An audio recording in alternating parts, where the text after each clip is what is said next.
So, getting our finances in order. What does that entail?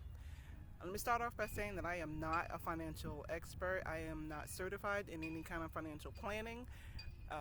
It'd be better, it'd be good, a good idea to talk to a financial planner.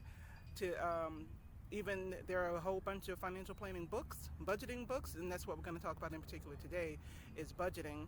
So again, I'm not a planner. I'm not certified in any of this stuff. This is just something that I've gleaned in my years, and thought I'd share some things with you. So I want to do it in snippets so that it's not a whole bunch coming at you at once.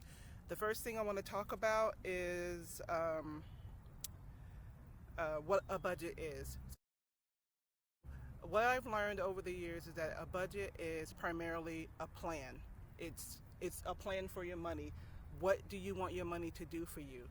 So that'll be one of the things to think about as you're working on a budget. If you're working on a budget for the first time, or you're trying to tweak your budget, you're trying to figure out, I know the word and I think I have a clue as to what I'm doing, but what is it exactly? So think of it as a plan.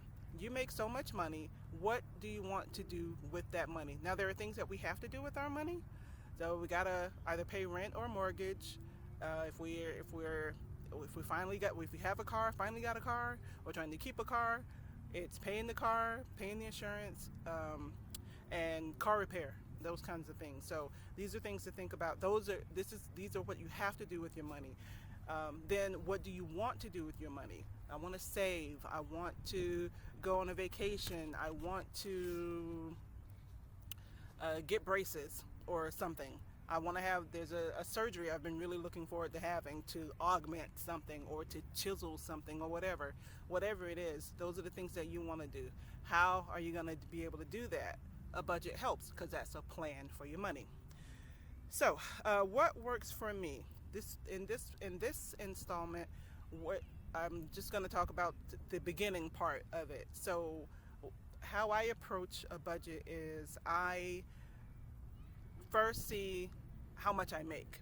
So take my paychecks and total those up for the month. So you get paid twice a month, and don't think about the third. So if you get paid every 2 weeks, don't think about that third one that happens twice a year. Just stick to the two paychecks in the year, in the month. I'm sorry, the two paychecks in the month. Stick with that. How much is that? And I use the net. I don't use the gross, because I'm budgeting what I take home, not what I gross.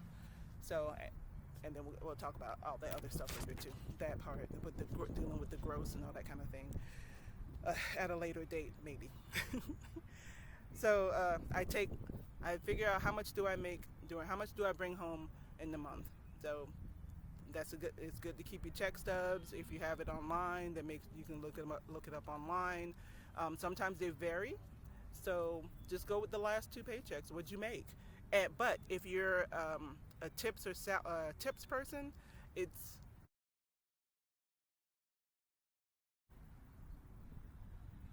no, I think this is a pigeon. Sorry.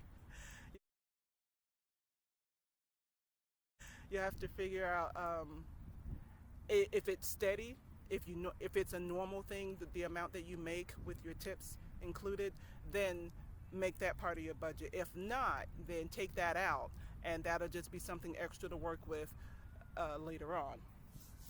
Okay, so hopefully that covered the gambit of what people make. So your two paychecks, or if you get paid weekly, your four paychecks in a month. Tally it up, see how much you have. Then add up all your bills. So again, your mortgage or your rent, car note, car insurance.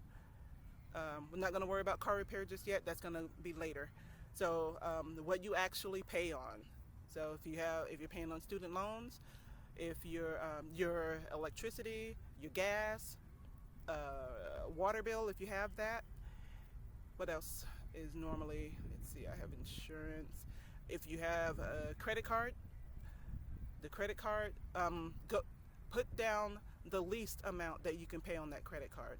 The minimum payment, put that down, because we're going to work with that later.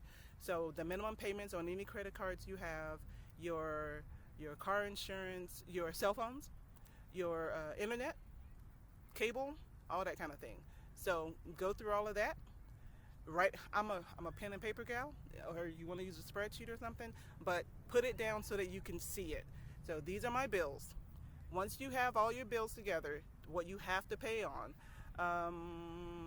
Also include an approximate amount that you spend on groceries, and an approximate amount that you spend on gas per month.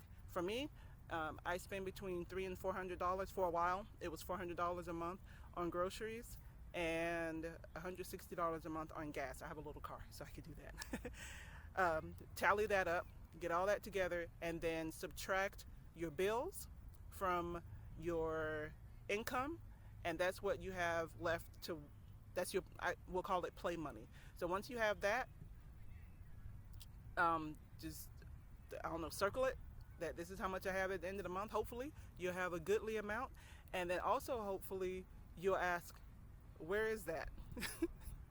Because you don't see it at the end of the month. Where's my money? And then that's when we're going to start getting into budgeting, how the budget can help you plan out your entire month.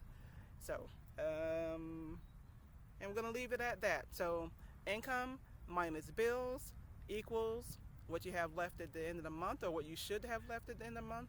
And then the next time we'll talk about what to do with that extra money. So we'll start getting into the little line items of a budget. I hope that this is helpful. It helps me. It helps me out a lot, and it helps me to better budget, to better plan what I'm gonna do with any money that I have coming in. So, thank you.